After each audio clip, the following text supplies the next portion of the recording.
Kenapa? Tangan saya? Hah?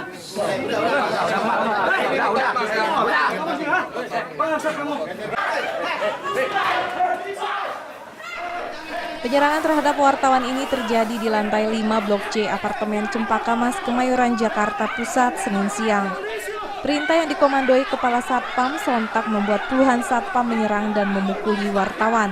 Meski berusaha menghindar, namun ketiga wartawan televisi swasta nasional itu, yakni Rani Sanjaya, kontributor MNC Group, Robi Kurniawan, kontributor Berita 1 TV, dan Don Vito Samarta, kontributor SCTV, tak dapat berkutik saat dipukuli puluhan satpam secara beramai-ramai.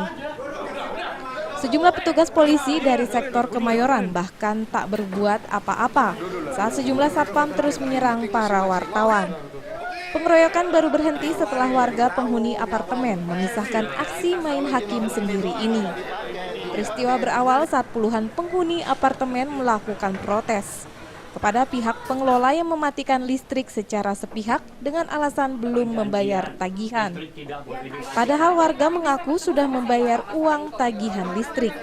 Namun secara tiba-tiba dan dikomandani oleh petugas keamanan bernama Taufik Hidayat, wartawan yang tidak boleh mengabadikan gambar pun langsung dikeroyok. Dipukulin sama security sini dari muka, kepala, tungan diajar terus. Kalau tanya baik-baik Mas, kan enak. ya jadi kita tiba-tiba itu mengambil kamera, dilarang sama mereka mengambil gambar. Tiba-tiba puluhan security ini untuk kita membabi buta gitu. Kita udah bilang kita wartawan. Kita udah bilang kita jurnalis gitu, kayak gitu. Mereka masih membabi buta gitu. Ada polisi juga dibiarin ribut. Bukan pukul-pukulan, wartawan yang dipukul. Wartawan yang dipukul lagi. Ayo teman-teman kita pulang, percuma kita di sini. Nggak usah ribut, kita damai, kita manusia yang punya harga diri. Punya agama. Punya agama. Ayo keluar. Akibat pengeroyokan ini, 2 orang wartawan media televisi dari MNC Media dan Berita 1 mengalami luka serius di sekitar kepala. Kamera peliputan mereka juga dirusak satpam. Wartawan yang menjadi korban kemudian melaporkan penganiayaan ini kepada Kepolisian Polres Metro Jakarta Pusat.